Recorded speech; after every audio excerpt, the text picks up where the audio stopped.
Hello guys, അപ്പോൾ നിങ്ങൾ തമ്മിൽ കണ്ട പോലെ തന്നെയാണ് എൻ്റെ ഇമാജിനറി കൺട്രിയാണ്. ഈ ഒരു ഡോറിന്റെ ബാക്കിലാണ് എൻ്റെ ഇമാജിനറി കൺട്രി ഉള്ളത്. ആൻഡ് അതിൻ്റെ ഒരു മിനിയേച്ചർ മോഡലാണ്. ആൻഡ് ഇത് തീർച്ചയായിട്ടും ഒരു മിനിയേച്ചർ മോഡലാണ്. ഈ പറയുന്ന imaginary country is just fictional. Okay, അത് പറഞ്ഞു തുടങ്ങുകയാണ്. സോ ഞാൻ അങ്ങനെ കാണാൻ പോവുകയാണ്. So this is my imaginary country. ഇതിലെന്താ പ്രത്യേകത ഇല്ലേ, ഓരോരോ ഭാഗമായിട്ട് എക്സ്പെൻഷൻ. സോ ഇത് എന്ന് പറയുന്നത് ഒരു railway station, film city VDM junction south railway station. അതായത്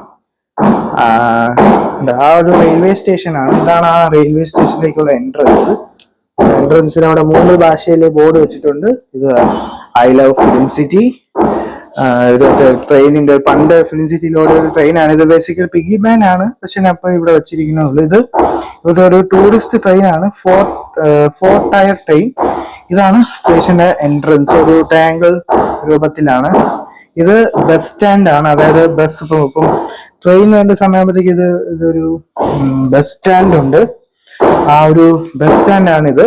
ആൻഡ് ഈ ഒരു ബസ് സ്റ്റാൻഡിന്റെ മുകളിലുള്ള ടക്ക് ഒരു റെസ്റ്റോറന്റിന് കൊടുത്തിരിക്കുകയാണ്. കാരണം അവർക്ക് ബസ്. പിന്നെ ഇവിടെ ഈ നിങ്ങൾ ഈ ബസ് കണ്ടാൽ ഇത് മെട്രോ ഷേപ്പിലാണ്. അതുകൊണ്ട് ഇതിന് ബസ് മെട്രോ എന്നാണ് പറയുന്നത്. അതുകൊണ്ട് ആ ബസ് മെട്രോന്റെ ടിക്കറ്റ്, സ്പോട്ട് ടിക്കറ്റ് എടുക്കാനും ഓൺലൈനും ഓഫ്ലൈൻ ടിക്കറ്റ് റിസർവേഷൻ കൗണ്ടർ ഇവിടെയാണ്. ഇത് റെയിൽവേയുടെ വെയിറ്റിംഗ് റൂമാണ്. ഇത് റെയിൽവേ സ്റ്റേഷനിലേക്കാണ് എൻട്രൻസ് ആണ്. ഈ ഒരു എൻട്രൻസ് കയറി നേരെ മുകളിലേക്ക് വരും. ഇത് കണ്ടു, ഇത് ആ ബിൽഡിങ്ങിന്റെ ഡീറ്റെയിൽസ് ആണ്. അതായത് ഈ ഒരു റെയിൽവേ സ്റ്റേഷൻ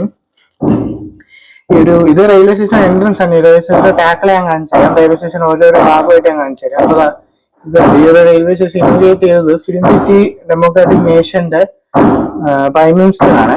അതേപോലെ തന്നെ ഇവരുണ്ട്. ഇത് ടിക്കറ്റ് കൗണ്ടർ ആണ്. ഇവിടെ പോയി ടിക്കറ്റ് എടുത്താലും നിങ്ങൾക്ക് ഓൺലൈൻ വഴിയായിരിക്കും ടിക്കറ്റ് എടുക്കുക. കാരണം ഇത് ഫുള്ളി ഡിജിറ്റലൈസ്ഡ് ഒരു കൺട്രിയാണ്. അതായത് എവിടെയും എന്താ പറയുക, പേപ്പർ യൂസ് ചെയ്യാറില്ല. അപ്പം എല്ലാ വേണ്ട കയ്യിലും ഇപ്പൊ ഇവിടെ ഒന്ന് ടിക്കറ്റ് എടുത്താൽ അത് അവരുടെ ഫോണിലേക്ക് വരും. അപ്പം ഇനി ഇവിടെ നിന്ന് ടിക്കറ്റ് എടുത്താൽ സ്റ്റെപ്പ് ഇറങ്ങി നേരെ താഴെ എത്തും. ഇതാണ് മറ്റേ ടിക്കറ്റ് കൗണ്ടറിൽ നിന്നുള്ള എൻട്രൻസ്. നിങ്ങൾ അവിടെ ഒരു എൻട്രൻസ് ഉണ്ടെന്ന് സങ്കല്പിച്ചാൽ മതി. അപ്പൊ ഇത് എന്താ പറയുക, മൾട്ടി ലെവൽ കോച്ചിങ് ഡിപ്പോ. അതായത് ഇവിടെ ട്രെയിനുകൾ ടെർമിനേറ്റ് ചെയ്യുന്നുണ്ട്. അതായത് ട്രെയിനുകൾ ഇവിടെ വെച്ച് യാത്ര അവസാനിപ്പിക്കുന്നുണ്ട്. ഇവിടെ നിന്ന് പുറപ്പെടുന്ന ട്രെയിനുകളുണ്ട്. സോ അവർക്ക് വേണ്ടിയുള്ള കോച്ചിങ് ഡിപ്പോ ആണ്. അത് മൾട്ടി ലെവൽ കോച്ചിങ് ഡിപ്പോ ആണ്. അതുകൊണ്ടാണ് കോച്ചസ് ഇങ്ങനെ അടുക്കി വെച്ചിരിക്കുന്നത്. നമ്മള് ഇന്ത്യൻ റെയിൽവേന്റെ സാമ്പിൾ മോഡലാണ് ഞാൻ കോച്ചസ് വെക്കാൻ യൂസ് ചെയ്തിട്ടുള്ളത്. അതെല്ലാം ഡാർക്ക് ഫാന്റസിന്റെ ബോക്സ് ആണ്. ഇത് കാൽബറിന്റെ ബോക്സ് ആണ്. ഇത് തേർഡ് AC എക്കണോമി. നമ്മൾ ഇന്ത്യൻ റെയിൽവേന്റെ റെഫറൻസ് എടുത്തതാണ്. അവിടെ റെഫറൻസ് വെച്ചാണ് ട്രെയിൻ ഞാൻ ബിൽഡ് ചെയ്തിട്ടുള്ളത്. അതായത് നമുക്ക് കോച്ചിങ് ഡിപ്പോ കാണാൻ പറ്റും. ഓൺലൈൻ ബുക്കിംഗ് വഴി പറ്റും. ഈ FRLC എന്താണെന്നില്ല, film city railway limited corporation ആണ്. അതുകൊണ്ടാണ് ഇത് കണ്ടു. അതുപോലെ നമുക്കറിയാം, ഇന്ത്യയില് മിക്ക റെയിൽവേ സ്റ്റേഷൻസും എന്താ പറയാ, എയർപോർട്ട് മോഡലായിട്ട് റിനോവേറ്റ് ചെയ്തുകൊണ്ടിരിക്കുക. അപ്പൊ ഇതൊരു എയർപോർട്ട് മോഡലിൽ റിനോവേറ്റ് ചെയ്ത് എടുത്തതാണ്. അതുകൊണ്ട് എന്നതാ പുറത്തേക്കുള്ള വരി, വെയിറ്റിംഗ് ഏരിയ, ഈ ഒരു ഏരിയ ഫുള്ള് വെയിറ്റിംഗ് ഏരിയ ആണ് കേട്ടോ. അതായത് മൾട്ടി ലെവൽ കോച്ചിന് ഇപ്പൊ നേരെ ഒരു ഓൺലൈൻ ബുക്കിംഗ് ചെയ്തിട്ടുണ്ട്. അതിന്റെ ഒരു QR കോഡ് സ്കാൻ ചെയ്യുമ്പോഴത്തേക്ക് ഈ ഡോറ് തുറക്കും. അതുപോലെ bus metro stand, prepaid AC waiting ഉണ്ട്, പാർസൽ ഓഫീസ്. ഓക്കെ, ആൻഡ് ഇവിടെ ഒരു ഡോർ ഉണ്ടെന്ന് ഇമാജിനും ചെയ്യാം. ഓക്കെ, ഈ ഒരു ഡോറിന്റെ ഇവിടെ വെച്ചാണ് സ്റ്റേഷനിലേക്ക് കയറുക. ഒരു ബോർഡ് വെച്ചിട്ടുണ്ട്. റെയിൽവേന്റെ തന്നെ മോളുണ്ട്. 1, 2, 4 നിലവിൽ 4 പ്ലാറ്റ്ഫോമാണുള്ളത്. സബർബൻ എൻട്രി ഇപ്പോൾ സ്റ്റാർട്ട് ചെയ്തിട്ടില്ല. അതിന്റെ വർക്കുകളെല്ലാം പേപ്പർ വർക്കുകൾ നടക്കുന്നതേ ഉള്ളൂ. റിട്ടയർഡ് റൂമും ഉണ്ട്. പിന്നെ എന്താ പറയുക, കോച്ച് ടൈപ്പർ, അതായത് കോച്ചിന്റെ നമുക്കറിയാം പല സ്റ്റേഷൻസിലും എന്താ പറയുക ട്രെയിനിന്റെ കോച്ചിന്റെ റെസ്റ്റോറന്റ് ആക്കിയിട്ടുണ്ട്. അതാണ് കോച്ച് ടൈപ്പ് റെസ്റ്റോറന്റ്. പിന്നെ മെട്രോ സ്റ്റേഷൻസും ഉണ്ട്. അതായത് ഈ ഒരു ഏരിയ ഉണ്ടോ, ഇവിടെ ഈ ഒരു ഏരിയ ഗ്യാപ്പ് ഇട്ടേക്കുന്നത് സബർബൻ ട്രെയിൻ തുടങ്ങുമ്പോഴാണ്. അതായത് നമ്മളെ ലോക്കൽ ട്രെയിനില്ല, അതായത് നമ്മളെ Chennai local, Mumbai local, Bengaluru local, നമ്മൾ ഇന്ത്യയിൽ അതുപോലത്തെ ലോക്കൽ ട്രെയിൻ സർവീസസ് ഇവിടെ ഉണ്ട്. പക്ഷെ ഈ ഒരു സ്റ്റേഷനിൽ ഇതുവരെ വന്നിട്ടില്ല. ഇവിടെ അതിനുള്ള സ്ഥലമാണ് ഇവിടെ ഇട്ടിട്ടുള്ളത്. അതുകൊണ്ട് ഇതാണ് 1-ാം നമ്പർ പ്ലാറ്റ്ഫോം. കണ്ടോ, 1-ാം നമ്പർ പ്ലാറ്റ്ഫോം ആണ്. ഇത് പ്ലാറ്റ്ഫോം ഉണ്ടാക്കിയത് ടൈൽസ് ആണ് കേട്ടോ. ഇവിടെ വീട്ടിൽ കുറച്ച് ടൈൽസ് മിച്ചമുണ്ടാണ്, ആ ടൈൽസ് വെച്ച് ഞാൻ ഇവിടെ പ്ലാറ്റ്ഫോം ഉണ്ടാക്കി. ഇത് പ്ലാറ്റ്ഫോം ആണ്. ഇത് ഷണ്ടിങ് ചെയ്യുന്ന ലോക്കോ, ഇത് ട്രെയിനിനെ കൊണ്ടുപോകുന്ന ലോക്കോ, ഇത് വേറൊരു ലോക്കോ, ഇത് വേറൊരു ലോക്കോ. ഇതാണ് സ്റ്റേഷന്റെ പേര്. Hello, platform number 2, 3. ഇത് 1 അവിടെ മുന്നിൽ ഒരു ട്രെയിൻ ഉണ്ട്. ഈ സ്റ്റേഷന്റെ പേര് ഞാൻ കാണിച്ചു തരാം. ഇതാണ് സ്റ്റേഷന്റെ പേര്, film city Vikram Damodaran Menon Damodaran memorial junction south terminal station ആണ്. ഇതാണ്, അങ്ങോട്ടാണ് ഫിലിം സിറ്റി ജംഗ്ഷൻ, ഇങ്ങോട്ടാണ് ഫിലിം സിറ്റി ടൗൺ. ഇതൊക്കെ ഇതൊരു ഇമാജിനറി കൺട്രിയാണ്. ഇത് കണ്ട ട്രെയിനിന്റെ ഒരു ഇത് നോക്കുകയാണ്. ഓക്കെ, സോ ഇതാണ് റെയിൽവേ സ്റ്റേഷൻ. സോ ഇവിടെ എന്താ പറയുക, ഇവിടെ ഈ ഒരു ഏരിയ ഇപ്പം നിലവിൽ സബർമൻ ട്രെയിൻ സ്റ്റാർട്ട് ചെയ്യുമ്പോൾ തുടങ്ങാൻ വേണ്ടി മാറ്റിയിട്ടിരിക്കുന്ന സ്ഥലമാണ്. സോ ഇതാണ് റെയിൽവേ സ്റ്റേഷൻ. സോ ഈ വിക്രം ദാമോദരൻ എന്ന് പറയുന്നത് ഇവിടെ ഈ ഒരു പ്ലാറ്റ്ഫോമിൽ വർക്ക് ചെയ്തുകൊണ്ടിരുന്നത് സ്റ്റേഷൻ മാസ്റ്റർ ആയിരുന്നു. പക്ഷെ എന്താ പറയുക, ഈ ഒരു സ്റ്റേഷനിൽ ഇത് ഫുള്ള് ഇലക്ട്രിക് ആണ്. അതായത് ഇതിന്റെ അണ്ടർഗ്രൗണ്ട് ഫുള്ള് ഇലക്ട്രിക് വെച്ചാണ് ഈ ട്രെയിനുകൾ ഓടുന്നത്. ഇലക്ട്രിക് പോസ്റ്റ് എല്ലാം, കറണ്ട് കണക്ഷൻ എല്ലാം അണ്ടർഗ്രൗണ്ട് ആണ്. അതിനകത്ത് എന്തോ ഒരു ഇലക്ട്രിക്കൽ തകരാറ് കാണും, അതായത് ഇലക്ട്രിസിറ്റി ഫെയിലിയർ കാണും. ഒരു ട്രെയിൻ ഇങ്ങോട്ട് ഇടിച്ചു കയറട്ടെ, ആ ഒരു ട്രെയിൻ ഇടിച്ചു കയറപ്പോൾ ഇവിടുത്തെ സ്റ്റേഷൻ മാസ്റ്റർ മരിച്ചു. അപ്പൊ ആ ഒരു സ്റ്റേഷൻ മാസ്റ്റർ മരിച്ചുകൊണ്ട് ആ ഒരു സമയത്ത് ഈ ഒരു സ്റ്റേഷൻ എക്സ്പാൻഷൻ, അതായത് വരും 2 പ്ലാറ്റ്ഫോമാണ് ഈ സ്റ്റേഷൻ ഉണ്ടായിരുന്നത്. അത് അവർ എക്സ്പാൻഡ് ചെയ്യാൻ കാരണം ഇതെന്ന് പറയുന്നത് ഫിലിം സിറ്റി ജംഗ്ഷൻ സൗത്ത് ആണ്. അപ്പൊ ഫിലിം സിറ്റി ജംഗ്ഷനെ കുറിച്ച് ഈ ഒരു വീഡിയോക്കെ തന്നെ പറയാം, അപ്പൊ ഞാൻ പറയാം. അപ്പൊ ആ ഒരു സ്റ്റേഷൻ മാസ്റ്റർ ഓർമ്മയ്ക്ക് വേണ്ടിയാണ് ഈ ഒരു സ്റ്റേഷൻ ഇങ്ങനെ ചെയ്തത്. അപ്പം ഇതാണ് റെയിൽവേ സ്റ്റേഷന്റെ കാഴ്ചകള്. അപ്പം ഇതാണ് റെയിൽവേ സ്റ്റേഷൻ. ഈ ഒരു റെയിൽവേ സ്റ്റേഷന്റെ ടൂർ നമ്മളിപ്പം കണ്ടു. ഇനി അടുത്തത് ഇതാണ് നാഷണൽ ഹൈവേ. അതായത് ഇത് ഫിലിം സിറ്റി ടൗണിൽ നിന്ന് ഫിലിം സിറ്റി ജംഗ്ഷനിലേക്ക് പോകുന്ന ഹൈവേ. ഇത് ഫിലിം സിറ്റി ജംഗ്ഷനിൽ നിന്ന് ഫിലിം സിറ്റി ടൗണിലേക്ക് പോകുന്ന ഹൈവേ ആണ്. ആ ഒരു ഹൈവേ തന്നെ മെട്രോ സ്റ്റേഷൻ ഉണ്ട്. അതായത് ഇവിടെ നിന്നാണ് മെട്രോ സ്റ്റേഷൻ. ഇതാണ് മെട്രോ പോകുന്ന ട്രാക്ക്. ഇപ്പൊ നിലവിൽ മെട്രോ ഇല്ല, കാരണം മെട്രോ സ്റ്റേഷന്റെ ഇലക്ട്രിഫിക്കേഷൻ, അതായത് ഇലക്ട്രിഫൈഡ് ആണ്, പക്ഷെ അതിന്റെ നടക്കുവാണ്, അതായത് അതിന്റെ മെയിൻ്റനൻസ് വർക്ക് നടക്കുവാണ്. ആൻഡ് അതിനുശേഷം ഈ ഒരു സ്റ്റേഷൻ തുറക്കുന്നതായിരിക്കും. ഇത് ഫുട്പാത്ത്, അതായത് ആളുകൾക്ക് നടന്നു പോകാനുള്ള ഫുട്പാത്താണ്. ഇതും ടൈൽസ് ആണ്. പിന്നെ ഇത് ബേസിക്കലി ഇതിപ്പം ഹൈവേ ആയതുകൊണ്ട് തന്നെ നമുക്കറിയാലോ ഡിവൈഡർ ആണ്. അപ്പം ഈ ഒരു ഡിവൈഡർ ആയിരുന്നു ഇവിടെ ഉണ്ടായിരുന്നത്. പക്ഷെ അപ്പോൾ ആ ഒരു ഡിവൈഡറിനെ റീപ്ലേസ് ചെയ്തു.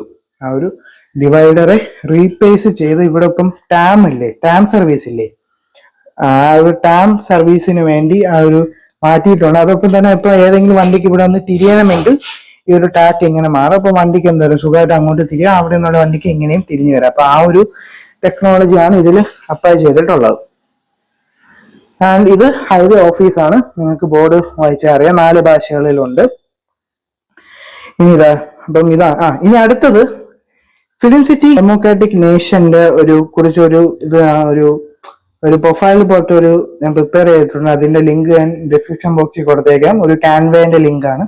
സോ ഇത് കണ്ടോ, ഇത് നമ്മുടെ ഹൈവേ, അതായത് ഹൈവേ ഒരു വണ്ടിയുടെ ഡയറക്റ്റ് വരാണ്. ഔറോറ യൂണിയൻ ഹെഡ്ക്വാർട്ടേഴ്സ് ലെഫ്റ്റിലേക്ക് നേരെ പോയാൽ എയർപോർട്ട്, ഫിലിം സിറ്റി ജംഗ്ഷൻ നേരെ, ഹരിസാർ മെമ്മോറിയൽ ഹോസ്പിറ്റൽ നേരെ.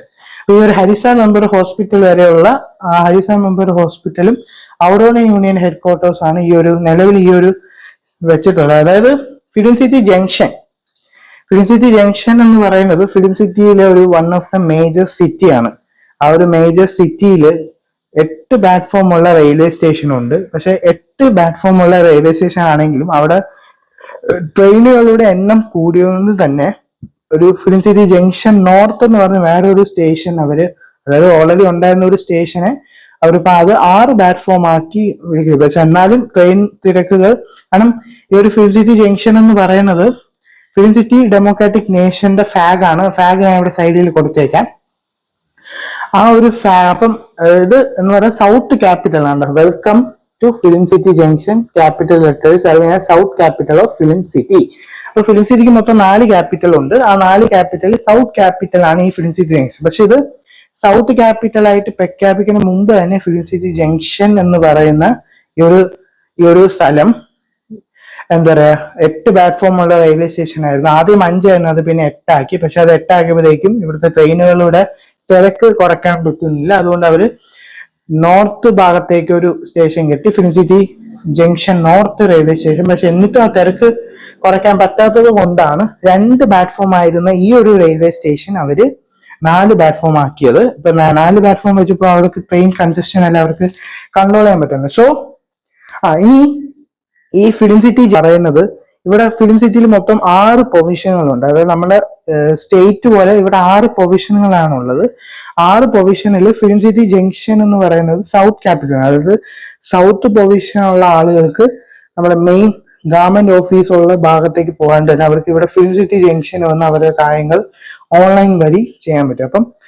അപ്പം വരുമ്പോൾ ഇപ്പൊ ഇവിടെ ഫിലിം സിറ്റി അപ്പൊ സൗത്ത് പ്രൊവിഷൻ ഓൾറെഡി ഒരു ക്യാപിറ്റൽ ഉണ്ട്. അപ്പം ഫിലിം സിറ്റി ജംഗ്ഷൻ എന്ന് പറയുന്നത് ഫിലിം സിറ്റിയുടെ സൗത്ത് ക്യാപിറ്റൽ ആണ്. അപ്പൊ ആ ഒരു പ്രശ്നം അവോയ്ഡ് ചെയ്യാൻ വേണ്ടി ഈ ഒരു ബോർഡ് വെച്ചേക്കുന്ന ഈ ഒരു ഭാഗം മുതൽ അങ്ങോട്ട് ഏകദേശം 25 കിലോമീറ്ററോളം film city junction capital territory ആക്കി മാറ്റിയിരിക്കുകയാണ്. അപ്പം ഇത് ടോൾ ഗേറ്റ് ആണ്, അതായത് ഇത് ടോൾ ഗേറ്റ് ആണ്. പക്ഷെ ഇവിടെ വണ്ടി സുഖമായിട്ട് പോവും, വണ്ടി ഇവിടെ കയറുമ്പോൾ തന്നെ എന്താ പറയുക ടോള് ഓട്ടോമാറ്റിക് അത് സെൻസ് ചെയ്യും. ആൻഡ് എന്തെങ്കിലും ഫൈൻ അടയ്ക്കാൻ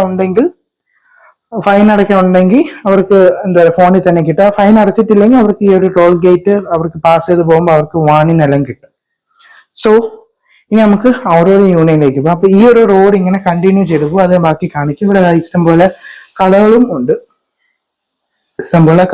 ഇതെന്ന് പറയുന്നത് നാഷണൽ ഹൈവേ റെന്റിന് കൊടുത്ത കടകൾ. ഇത് ഔറോറ യൂണിയൻ, അതായത് ഇതും ഒരു ഇമാജിനറി യൂണിയൻ ആണ്. കണ്ടോ, welcome to Aurora union headquarters, alliance for universal rights, openness, renewal, advancement. അതായത് നമ്മളുടെ യൂണിയൻ ഇല്ല, അതായത് ഫോർ എക്സാമ്പിൾ പറയുവാണെങ്കിൽ നമ്മളെ യൂറോപ്യൻ യൂണിയൻ പോലത്തെ ഒരു യൂണിയൻ ആണ്. എന്റെ ഫൗണ്ടിങ് മെമ്പർ ആണ് ഫിലിം സിറ്റി. മൊത്തം ഇപ്പം 7 മെമ്പേഴ്സ് ആണ് ഔറോണിയൻ യൂണിയൻ ഉള്ളത്. അതിന്റെ ഒരു സ്റ്റാർ ആണ്. അപ്പൊ ഈ ഔറോണിയൻ യൂണിയൻ എന്ന് പറയുന്ന യൂണിയൻ എന്ന എഗ്രിമെന്റ് സൈൻ ചെയ്തത്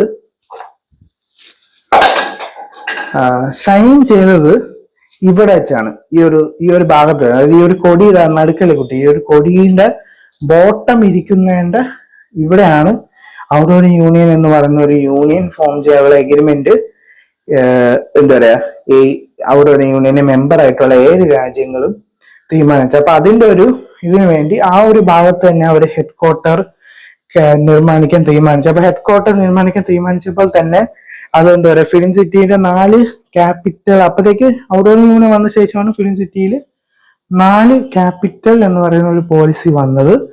അപ്പൊ അതിൽ film city junction south capital ആയിട്ട് പ്രഖ്യാപിക്കുകയും ജനങ്ങളോട് ചോദിച്ച് സൗത്ത് ക്യാപിറ്റൽ ആയിട്ട് പ്രഖ്യാപിക്കുകയും ഔറോണിയൻ യൂണിയൻ ഹെഡ്ക്വാർട്ടർ ഇവിടെ സ്ഥിരീകരിക്കും. ഇത് ഏപ്രിൽ 6-ാം തീയതിയാണ് ഇവിടെ ഒരു ഹെഡ്ക്വാർട്ടർ പണിഞ്ഞ് ഉദ്ഘാടനം ചെയ്തത്. പിന്നെ അടുത്തത് നിങ്ങളിപ്പം ഹൈവേ കണ്ടു. ഈ ഒരു ഹൈവേ എക്സ്റ്റൻഷൻ അങ്ങോട്ട് പോകുന്നുണ്ട്. അപ്പൊ ഇത് ഔറോണിയൻ യൂണിയൻ ആണ്. ഇതിന്റെ ഔറോണിയൻ യൂണിയന്റെയും ഫിലിം സിറ്റിന്റെയും ഞാൻ ചെയ്തിട്ടുള്ള ഒരു പ്രൊഫൈൽ ഞാൻ ലിങ്ക് ഡിസ്ക്രിപ്ഷൻ ബോക്സിൽ കൊടുത്തേക്ക്, എല്ലാവരും ചെക്ക്ഔട്ട് ചെയ്യുക. സോ ഇതാണ്. നമുക്കിനി ഇതിന്റെ തുറന്ന ഭാഗത്തേക്ക് പോകാം. സോ ഇത് ടാം ആണ്. നേരത്തെ കണ്ട ടാം സർവീസ് ഇങ്ങനെ പോയി മുകളിലോട്ട് പോകും. അത് മുകളിലോട്ട് പോകാനുള്ള കാരണം പറഞ്ഞുതരാം. ഇവിടെ ഒരു റെയിൽവേ സ്റ്റേഷൻ, അതായത് ഫിലിം സിറ്റിയുടെ ഫസ്റ്റ് ഹോസ്പിറ്റൽ റെയിൽവേ സ്റ്റേഷൻ. അതായത് നമ്മൾ ആ ജംഗ്ഷൻ സൗത്ത് സ്റ്റേഷനിൽ നിന്ന് കുറച്ച് ഇങ്ങോട്ട് മാറുക. അതായത് നിങ്ങൾ ജംഗ്ഷൻ സൗത്ത് സ്റ്റേഷന് വേണ്ടി പ്ലാറ്റ്ഫോം ടിക്കറ്റ് എടുത്താൽ നിങ്ങൾക്ക് ഈ ഒരു സ്റ്റേഷനിലേക്കും കൂടെ വരാം. ഓക്കെ, സോ ആ ഒരു സ്റ്റേഷനാണിത്.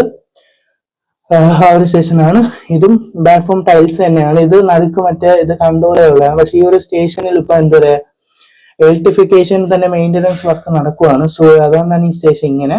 സോ ഇത് ഫിലിം സിറ്റിയുടെ ഫസ്റ്റ് ഹോസ്പിറ്റൽ റെയിൽവേ സ്റ്റേഷൻ ആണ്. അപ്പം തന്നെ ഇത് ഈ ഒരു ഭാഗമില്ലേ, ഇത് locomotive shed. Sorry guys, mic ഇടയ്ക്ക് ഓഫ് ആയി പോയതാണ്. അപ്പൊ അതുകൊണ്ടാണ് വോയിസ് ഓവർ ചെയ്യുന്നത്. അപ്പം ഇത് സ്റ്റേറ്റ് റോഡാണ്. അപ്പൊ ഈ റോഡ് ഈ കുഴി കെട്ടാൻ കാരണം എന്ന് പറയുന്നത് ഈ ഒരു ഔറോണിയൻ യൂണിയൻ ഇരിക്കുന്ന ഒരു ഭാഗമല്ലേ, അത് ആ ഒരു ഭാഗത്ത് ഞാൻ ഇപ്പൊ കൈ വെച്ച് അവിടെ ഒരു ടണൽ ഉണ്ടെന്ന്, ആ ഒരു ടണൽ വഴി നേരെ കറങ്ങി നേരെയാണ് റോഡ് പോയിട്ടുണ്ട്. പക്ഷെ അങ്ങനെ വളവും തിരിവും എല്ലാം വന്നപ്പോൾ വണ്ടികൾക്ക് പോകാൻ ബുദ്ധിമുട്ടായതുകൊണ്ട് ആ ഒരു വലിയൊരു കുഴി എന്താ പറയുക, ആ ഒരു ടണൽ, അതായത് ഇവിടെ അതൊരു ടണലാണ്. ആ ടണലിന്റെ പേരെന്ന് പറയുന്നത് ഇവിടെ സൗത്ത് പ്രൊവിൻഷ്യന്റെ മുൻ മുഖ്യമന്ത്രിയുടെ പേരാണ് ആ ഒരു ടണൽ ഇട്ടിട്ടുള്ളത്. സോ അതങ്ങനെയാണ്. സോ ഞാൻ ലൈവ് റെക്കോർഡിങ് ചെയ്ത് വന്നതാണ്, പക്ഷെ കറക്റ്റ് ആ സമയപ്പോൾ മൈക്ക് ഓഫ് ആയിപ്പോയി. അതുകൊണ്ടാണ് ഞാനിപ്പോൾ ലൈവ് റെക്കോർഡിങ് ചെയ്യുന്ന സമയത്ത് മൈക്കിൻ്റെ ചാർജ് തന്നെ, മൈക്ക് ചാർജ് ചെയ്യാൻ വെച്ചേക്കുണ്ട്. ഇതിപ്പോൾ ഞാൻ ഹെഡ്സെറ്റ് വെച്ച് റെക്കോർഡ് ചെയ്യുകയാണ്. സോ അപ്പം ഇവിടെ ഇങ്ങനെ ടാം സർവീസ് മുകളിലോട്ട് പോകാൻ എന്ന് പറയാൻ കാരണം ഇവിടെ ഒരു ഹോസ്പിറ്റൽ ജംഗ്ഷനാണ്. അപ്പോൾ ഇതാണ് മുമ്പ് യൂസ് ചെയ്തിരുന്ന ഡിവൈഡർ, അപ്പോൾ കൈ വെച്ച് കാണിച്ചത്. സോ ഇത് സോ ഇങ്ങനെ വണ്ടി ഇങ്ങനെ വരും. സോ ഒരു വണ്ടി നിങ്ങൾക്ക് വേണ്ടി കാണിക്കുകയാണ്. ഒരു വണ്ടി ഇങ്ങനെ കാണിച്ചിട്ട് ഇങ്ങോട്ട് പോയാൽ ഇത് bus stand, multi level bus സ്റ്റാൻഡാണ്. അത് സൈഡിൽ കൂടെ ബസ് കയറും, അത് സൈഡിൽ കൂടെ പാർക്ക് ചെയ്യാൻ പറ്റും, അങ്ങനത്തെ ഫീച്ചറെല്ലാം ഉള്ള ഒരു ബസ് സ്റ്റാൻഡാണ്. സോ ഇതാണ് ഹരിസാർ മുമ്പ് ഹോസ്പിറ്റൽ. അതിൻ്റെ അവിടെ തന്നെ ഒരു ഇതുണ്ട്, മെട്രോ സ്റ്റേഷനുണ്ട്. ഞാൻ ലൈവ് റെക്കോർഡിങ് ചെയ്യുന്ന സമയത്ത് എല്ലാം പറഞ്ഞതാണ്, പക്ഷെ അത് റെക്കോർഡായില്ല. അതുകൊണ്ടാണ് ഇപ്പം വോയിസ് ഓവർ ചെയ്യുന്നത്. സോ ഹരിസാർ മുമ്പ് ഹോസ്പിറ്റൽ ഇത് നമ്മളുടെ ഇവിടുത്തെ ഒരു ബഡ്ജറ്റ് ഫ്രണ്ട്ലി മൾട്ടി സ്പെഷ്യാലിറ്റി ഹോസ്പിറ്റലാണ്, ഒരൊറ്റ വാക്കി പറഞ്ഞ. അതായത് ഫിലിം സിറ്റി ജംഗ്ഷനിൽ തന്നെ one of the famous hospital.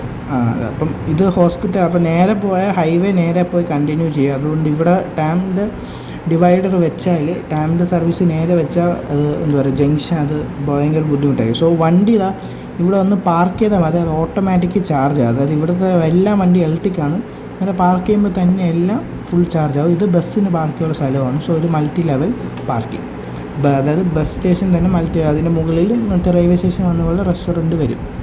ഇത് ഹോസ്പിറ്റലിൽ ഇപ്പം നിലവിൽ വണ്ടി പാർക്ക് ചെയ്യാനാണ്. മൾട്ടി ലെവൽ അപ്പുറത്ത് പാർക്കിംഗ് വർക്കുകൾ നടന്നുകൊണ്ടിരിക്കുകയാണ്. ഇത് ഞാൻ എന്താണ് പറഞ്ഞതെന്ന് എനിക്ക് അറിയത്തില്ല, കാരണം മൈക്ക് ഓഫായി പോയി. ഞാനാണെങ്കിൽ ഒറ്റ ടേക്കിലാണ് വീഡിയോ എടുത്തത്, ആ ഇൻട്രോ മാത്രമാണ് സെപ്പറേറ്റ് എടുത്തത്, ബാക്കിയുള്ള അതുകൊണ്ട് ഞാൻ അത് മൈക്ക് ഓഫായി പോകുന്ന പോലും ശ്രദ്ധിച്ചിട്ടില്ല. സോ അപ്പോൾ അതിനെക്കുറിച്ചാണ് അപ്പം ഞാൻ പറയാനുള്ളത്. ഫിലിം സിറ്റീൻ്റെ ഗവൺമെൻറ് സിസ്റ്റം എങ്ങനെയാണ്, ഫിലിം സിറ്റി എങ്ങനെയാണ്, ഇവിടുത്തെ ജനങ്ങൾ എന്തുകൊണ്ട് ഫിലിം സിറ്റീനെ സഹായിക്കുന്നു എന്നൊക്കെ അറിയാൻ താല്പര്യമുള്ളത് എന്നുള്ളവർ എന്താ പറയുക, ഫിലിം സിറ്റിയുടെ ഒഫീഷ്യൽ ഇൻസ്റ്റാഗ്രാം പേജാണ്, അത് ഫോളോ ചെയ്യുക. ആൻഡ് ഈ ഒരു ഓഫീസ് ഞാൻ കാണിച്ചു തരുന്നു. ഈ ഒരു ഇത് ഓഫീസിലേക്ക് പോകുന്ന വഴിയാണ്, ആ ഒരു ഓഫീസാണിത്. സോ ഇതെന്ന് പറയുന്നത്, അതായത് നമ്മൾ രജിസ്റ്റർ ചെയ്യുമ്പോൾ ബയോമെട്രിക്സ് കൊടുക്കണം. അപ്പോൾ ആ ബയോമെട്രിക്സ് വെക്കാനുള്ള ഒരു മെഷീനാണ്, അതായത് നമ്മൾ വിരൽ വെച്ചാൽ മതി, അത് ബയോമെട്രിക്സ് എടുത്ത് പൊക്കിയോളും. സോ ഇത് ഓഫീസിലുള്ള ബാക്കി സ്റ്റാഫുകളാണ്, ഇവരാണ് ബസ്സിൻ്റെ ടൈമിനെല്ലാം പറഞ്ഞു തരുന്നത്. സോ ഇതാണ് മറ്റേ റെയിൽവേ സ്റ്റേഷനിലേക്ക് പോകുന്ന എൻട്രൻസ്. അതായത് ഈ ഒരു റെയിൽവേ സ്റ്റേഷൻ പിന്നെ എക്സ്പാൻഡ് ചെയ്തതാണെന്ന് ഞാൻ പറഞ്ഞില്ല. അപ്പോൾ അതിന് വേണ്ടി ഒരു ഫൗണ്ടേഷൻ സ്റ്റോൺ ഇട്ടേണ്ട ഇതാണ്. അതും നമ്മളെ ഫിലിം സിറ്റി പ്രധാനമന്ത്രി ഇട്ടാണ്. ഫിലിം സിറ്റി പ്രധാനമന്ത്രി നിന്ന് ജയിച്ച, അതായത് MP ആയിട്ട് നിന്ന് ജയിച്ച മണ്ഡലം കൂടിയാണ് ഫിലിം സിറ്റി ജംഗ്ഷൻ. ഇതിപ്പം സെക്കൻഡ് ടേമാണ് പ്രധാനമന്ത്രിയുടെ. ഇപ്പം ഇവിടെ ഒരു ഓഫീസുണ്ട്, ആ ഒരു ഓഫീസ് കാണിക്കുവാണെങ്കിൽ 3 പാർട്ടി ഓഫീസാണ്. ഇതാണ് ഇപ്പം ഭരിക്കുന്ന party, republic union of film city. ഇവരാണ് ഇപ്പോൾ ഫിലിം സിറ്റി ഭരിക്കുന്നത്. അവർക്ക് ഫിലിം സിറ്റി ജംഗ്ഷനുള്ള ഒരു ഓഫീസാണ്. അതിൻ്റെ തൊട്ട് മുകളിൽ തന്നെ ഇത് ഇപ്പോഴത്തെ ഫിലിം സിറ്റിയിലെ ഒപ്പോസിഷൻ പാർട്ടിയാണ്, socialist democratic of film city, അതായത് SDF പാർട്ടി, അതിൻ്റെ ഒരു ഓഫീസാണ്. ഇതെന്ന് പറഞ്ഞാൽ ഫിലിം സിറ്റിയിൽ പുതിയതായിട്ട് ഫോം ചെയ്ത ഒരു പാർട്ടിയാണ്, film city democratic alliance party. ഞാൻ മറ്റേ ലൈവ് റെക്കോർഡിങ് സമയത്ത് കുറച്ചുകൂടെ പറഞ്ഞിട്ടുണ്ട്, പക്ഷേ അതെനിക്കിപ്പോൾ കൃത്യമായിട്ട് പറയാൻ പറ്റില്ല. ആൻഡ് ഇതൊരു ഹൈവേ ഓഫീസാണ്. ആൻഡ് ആ ഒരു ഹൈവേ ഓഫീസിൻ്റെ സാമ്പിളാണ്. അത് മെയിനായിട്ടൊരു ഉദ്യോഗസ്ഥനുണ്ട്, ഇത് 2 സ്റ്റാഫ്. സോ ഞാൻ ഇപ്പം പറയുന്നത് എന്താണെന്ന് വെച്ചാൽ, സോ ഈ ഒരു വീഡിയോ യൂസ്ഫുൾ ആയിട്ടുണ്ടെങ്കിൽ എല്ലാവരും ചെയ്യുക. അതോടൊപ്പം തന്നെ ഫിലിം സിറ്റിയുടെ ഗവൺമെൻറ് സിസ്റ്റം എങ്ങനെയാണെന്ന് ഒരു എക്സാമ്പിൾ പറയുകയാണെങ്കിൽ, അതായത് ഇപ്പം ഇവിടുത്തെ ട്രെയിൻ സിസ്റ്റം, അതായത് ഇവിടുത്തെ ട്രാൻസ്പോർട്ടേഷൻ സിസ്റ്റം എന്ന് പറയുന്നത് വളരെ മോശമായിരുന്നു. അപ്പോൾ അങ്ങനെ വളരെ മോശമായിരുന്നപ്പോൾ ഇവിടുത്തെ ഗവൺമെൻറ് അതൊക്കെ നന്നാക്കണം. ജനങ്ങൾ വോട്ട് ചെയ്ത് വിജയിപ്പിക്കുമ്പോൾ ഇവിടുത്തെ ഗവൺമെൻറ് വേണം ചിന്തിക്കണം എങ്ങനെയാണ് ഒരു രാജ്യത്തിന് അപ്പം അങ്ങനെ വന്നപ്പോഴത്തേക്കും ഈ നമ്മളിവിടെ വീഡിയോ ചെയ്യുന്ന ആളുകളില്ല, അപ്പോൾ അങ്ങനത്തെ ട്രാവൽ വീഡിയോസ് ചെയ്യുന്ന ആളുകൾ അവരുടെ വീഡിയോയിൽ ഈ ബുദ്ധിമുട്ടുകൾ ഹൈലൈറ്റ് ആയിട്ട് കാണിക്കുകയും അതിനുള്ള സജഷൻസ് കൊടുക്കുക. അവർ കൊടുത്ത സജഷൻസ് ഇപ്പോൾ ഇവിടെ ഒരു റൂളായി മാറിയിരിക്കുകയാണ്. റൂൾ ഓക്കെ, റൂളായിട്ട് മാറിയിരിക്കുകയാണ്. അതായത് ഇപ്പോൾ ഫോർ എക്സാമ്പിൾ ട്രെയിനിൽ വിത്തിയിലെ ട്രെയിൻ ഇങ്ങനെ മെയിൻറ്റെയിൻ ചെയ്താൽ വൃത്തിയാവും എന്ന് ഏതെങ്കിലും ഒരു ക്രിയേറ്റർ പറയുമ്പോൾ അത് റെയിൽവേ നോട്ട് ചെയ്ത് വെച്ച് അതിൻ്റെ ഒരു റൂളാക്കി പാസ്സാക്കുക. അങ്ങനെയാണ് ഇപ്പോൾ ഇവിടുത്തെ വെൽ ട്രാൻസ്ഫോംഡ് ട്രാൻസ്പോർട്ടേഷൻ. അതോടൊപ്പം തന്നെ ഫിലിം സിറ്റി ഡെമോക്രാറ്റിക് നേഷൻ നിലവിൽ വന്നിട്ട് ഇപ്പോൾ 9 വർഷമായി. June 6 2017 film city democratic nation എന്ന് പറയുന്ന ഒരു ഇതുണ്ടാകുന്നത്. അതായത് എനിക്ക് 9 വയസ്സുള്ള സമയത്താണ് ഈ ഒരു രാജ്യം വരെ വന്നത്, ഈ ഒരു രാജ്യം വന്നത്. അതോടൊപ്പം തന്നെ ഇപ്പം 2030 മുമ്പ് തന്നെ ഫിലിം സിറ്റി ഒരു ഡെമോക്രാറ്റിക് ഫിലിം സിറ്റി ഒരു 2030 ഡെവലപ്ഡ് കൺട്രി ആവും, അതായത് 100% ഡെവലപ്ഡ് കൺട്രി ആവും എന്ന് പറഞ്ഞിട്ടുണ്ട്. ആൻഡ് അത് പറഞ്ഞുകൊണ്ട് പക്ഷേ അത് എന്താ പറയുക, വരും 9 വർഷം കൊണ്ട് ഫിലിം സിറ്റി 100% വികസിത രാജ്യമായിട്ട് മാറിയിട്ടുണ്ട്. പൊസിഷനുകളിൽ ചെറിയ ചെറിയ മാറ്റങ്ങൾ ഇനി വരാനുണ്ടെന്ന് മാത്രമേ ഉള്ളൂ. അപ്പം ഫിലിം സിറ്റീനെ കുറിച്ച് കൂടുതൽ ഡീറ്റെയിൽസ് നിങ്ങൾക്ക് അറിയാൻ താല്പര്യമുണ്ടെങ്കിൽ ഫിലിം സിറ്റിയുടെ ഒഫീഷ്യൽ സോഷ്യൽ മീഡിയ, അതായത് ഇൻസ്റ്റാഗ്രാം പേജ് ഞാൻ എന്താ പറയുക ഡിസ്ക്രിപ്ഷൻ ബോക്സിൽ കൊടുത്തേക്കാം. സോ നിങ്ങളത് ചെക്കൗട്ട് ചെയ്യാൻ. അതിലുള്ള കാര്യങ്ങൾ എന്താ പറയുക, എല്ലാ രാജ്യത്തും കൊണ്ടുവന്നാൽ എന്താ പറയുക, എല്ലാ രാജ്യത്തും അതിൻ്റെ ഇത് കൊണ്ടുവന്നാൽ നല്ലതായിരിക്കും എന്നുള്ളതാണ് നല്ലത്. ആൻഡ് സോ ഇതുപോലത്തെ വീഡിയോസുമായിട്ട് നമുക്ക് ഇനിയും കാണാം. ബൈ.